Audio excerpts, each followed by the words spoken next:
Uma obscura teoria econômica está na raiz dos maiores pesadelos da história. Esse é o Visão Libertária, sua fonte de informações descentralizadas e distribuídas. A economia é uma área cheia de teorias malucas e sem sentido. Saindo da escola austríaca, cuja derivação lógica e a praxeologia garante que as ideias têm um pé na realidade, fora disso, existe um festival de teorias sem sentido que, apesar disso, são adotadas por governos no mundo todo. A teoria dos mercados em retração, ou shrinking markets, hoje não é levada muito a sério, mas já foi no passado. Ela está por trás de algumas das piores decisões tomadas por políticos na história do mundo. Foi por acreditar nessa teoria que Hitler não via outra opção que não entrar em guerra com os demais países da Europa, e tinha que fazer isso rápido, daí o início da Segunda Grande Guerra. Muita gente acredita que ele começou a Segunda Grande Guerra porque era um cara maluco que queria conquistar o mundo. Ninguém tem dúvidas que ele era um cara do mal, cheio de ideias erradas. Mas lembre-se, ele não governava sozinho. É difícil acreditar que todo o Estado alemão aceitasse entrar em guerra por uma ideia simplória e sem sentido como vamos conquistar o mundo. Havia uma teoria econômica que, para eles, naquele momento, fazia sentido. E embora seja evidente todo o preconceito racial e ideias eugênicas repugnantes da elite nazista que tiveram também um papel fundamental, foi essa teoria econômica que levou os alemães não apenas a verem a necessidade de entrar em guerra, como um sentido de urgência. Precisavam entrar em guerra rápido. Vamos entender o que diz essa teoria e depois eu vou explicar por que isso é uma montanha de besteira sem sentido,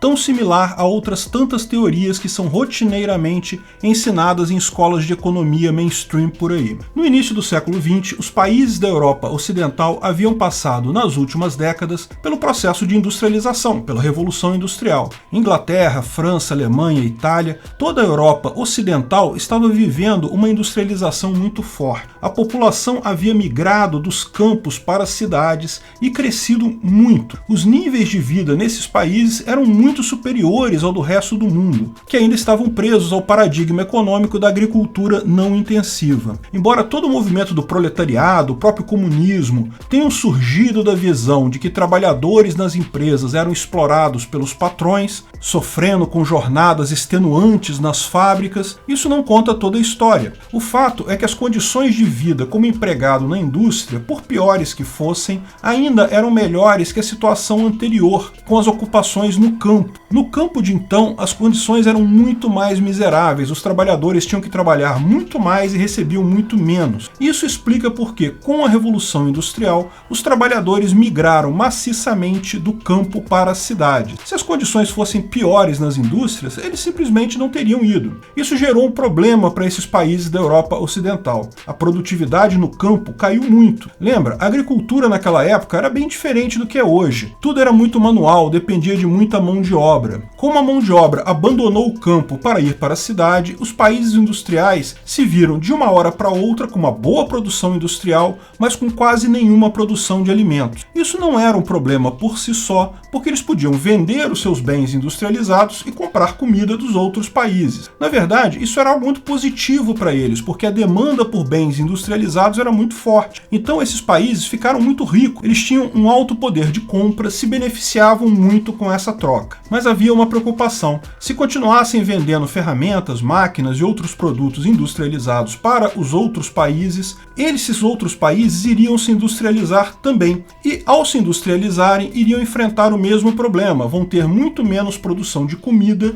devido à migração dos trabalhadores para a cidade. Isso iria gerar o chamado pesadelo malthusiano, que estava muito em voga na época. Vai faltar comida para as pessoas. Thomas Malthus, para quem não sabe, era um filósofo inglês que previa uma grande fome no mundo porque a população cresce de forma geométrica, enquanto a produção de comida cresce de forma aritmética. Essa lógica dele foi explorada de diversas formas por vários profetas do Apocalipse em diversas épocas. Falamos sobre isso no vídeo Profetas do Apocalipse e Uma Breve História do Homem. Na visão dos alemães de então, a única forma de evitar tal problema era ter um país com extensão de terra suficiente para manter uma parte do país industrializado industrializada e outra parte do país mantida à força como produtora de alimentos. Países que não conseguissem isso fatalmente acabariam passando fome, e isso era algo que a Alemanha tinha experimentado nos anos anteriores entre a Primeira e Segunda Guerra. Hitler olhava para o mundo e percebia que os Estados Unidos não teriam problema. Eles têm uma extensão suficiente para ter agricultura em alguns lugares e indústria em outros. Mas a Europa Ocidental não. A Europa precisava se unir e aumentar de tamanho significativamente para meramente sobreviver. E só havia um local com terra suficiente próximo para permitir isso, que era a então União Soviética. Hitler, inclusive, tentou convencer os demais países da Europa a fazerem essa empreitada com ele, invadirem a União Soviética com esse propósito. Conseguiu convencer alguns, como a Itália e a Grécia. Porém, os governos da França e da Inglaterra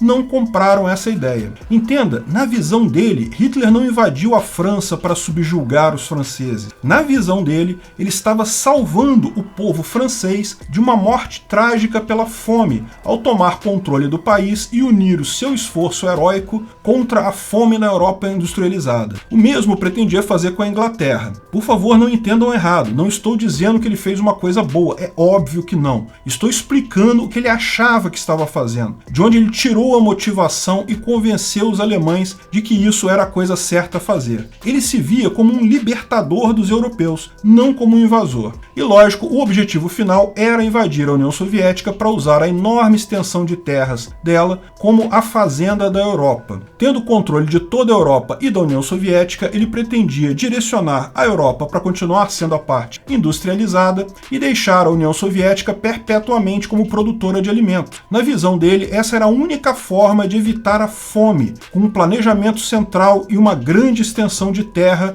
para esse governo central mandar. O Japão entrou na guerra com a mesma visão. Precisava invadir a China e outros países da Ásia para evitar a fome do povo japonês no futuro. Além disso, não preciso dizer, ele acreditava que judeus eram pessoas más, que estavam roubando os alemães, acreditavam que a Alemanha era uma raça superior, destinada a comandar as demais raças, e outras besteiras que estamos todos cientes a essa altura. Mas a necessidade dele entrar na guerra era essa. Na visão dele, se deixassem a União Soviética se industrializar, ele não via como a Europa escaparia da fome. Era só uma questão de tempo, ele precisava agir rápido, enquanto a União Soviética ainda era uma sociedade predominantemente agrária. Ele precisava salvar a Europa. Bom, todos nós sabemos que essa teoria está errada pelo simples fato de que ele perdeu a guerra, não conseguiu esse intento, não apenas a União Soviética se industrializou, mas também a maior parte das nações do mundo. Hoje, quase todo mundo vive em cidades, e embora existam pessoas que morram de fome hoje em dia, tal percentual é menor do que na época dele. Então sabemos que a teoria está errada, e o grande ponto que faltou aos economistas da época é entender que a economia não é um jogo de soma zero. O fluxo de trabalhadores do campo para a cidade causou, de fato, falta de trabalhadores no campo por um período, mas isso forçou as inovações tecnológicas, pesquisas, que acabaram por permitir que o campo se tornasse muito mais produtivo com muito menos mão de obra. A industrialização da agricultura já é uma realidade para nós hoje. A teoria apocalíptica de Malthus da fome global e a teoria dos mercados em contração que o Hitler acreditava se mostraram besteira porque quando há escassez de mão de obra ou de ferramentas em qualquer lugar, os valores sobem. Sobem os incentivos para as pessoas trabalharem naquele mercado ou criarem ferramentas apropriadas. Não importa qual tragédia você imagina hoje, haverá uma solução econômica e tecnológica para ela. Aquecimento global, resfriamento global, mudança climática, pandemia, aumento do nível do mar, derretimento das geleiras, qualquer que seja o cenário apocalíptico pregado pelo socialista malthusiano de plantão, podemos ter crise sim,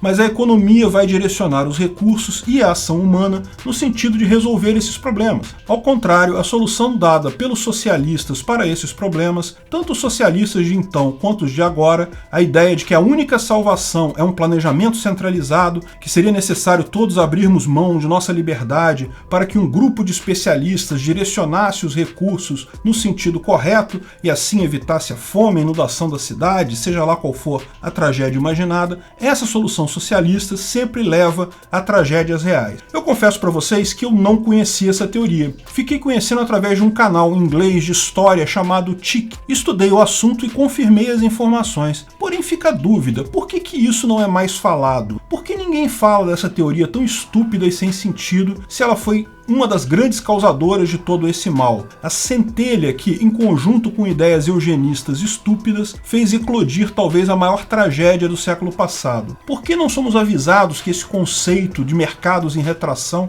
é errado? A história não deveria ser estudada justamente para evitarmos repetir os erros do passado? Bem, é fácil saber por que não se fala dessa ideia. Porque essa ideia, lógico, não foi criada por Hitler. Ela foi criada por ninguém menos que Karl Marx. Está descrita no terceiro volume de O Capital, onde ele explica a tendência da taxa de lucro cair. Ali ele descreve exatamente o cenário que falamos acima, que mais adiante, pelas mãos de Rosa Luxemburgo, outra economista socialista famosa, em seu livro A Acumulação de Capital, tornou essa teoria mais conhecida com o nome de mercados em retração, ou Shrinking Markets Theory. Essa ideia se encaixa perfeitamente entre as teorias marxistas, valor-trabalho, jogo de soma zero, para uns ganharem, outros têm que perder, e era também considerada pela própria União Soviética. Sim, no seio do nazismo bate um coração marxista. Eu já expliquei em outros vídeos, por exemplo, o vídeo O Fascismo é de Direita ou de Esquerda, que eu não acredito que o nazismo possa ser classificado como esquerda. É lógico, esquerda e direita são termos que têm inúmeros significados, então vai depender de como você os define. Mas eu acho que nazismo é melhor classificado como uma terceira via, certamente distinta da esquerda,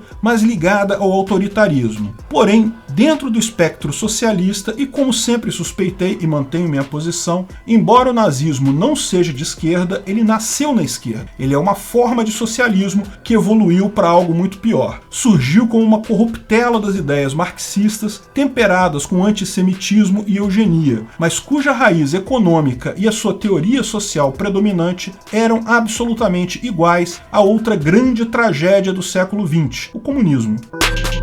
Obrigado pela audiência. Esse vídeo foi um oferecimento de armataweb.com, cloud e serviços de data center, 100% de compromisso com a satisfação e privacidade dos clientes. Aceitamos Bitcoin, veja o link na descrição do vídeo. Se você gostou desse vídeo, clique no like e compartilhe ele em suas redes sociais. Se inscreva no canal para nos ajudar, clicando no botão vermelho abaixo. Se quiser ser avisado de novos vídeos, clique no sininho ao lado. Até a próxima!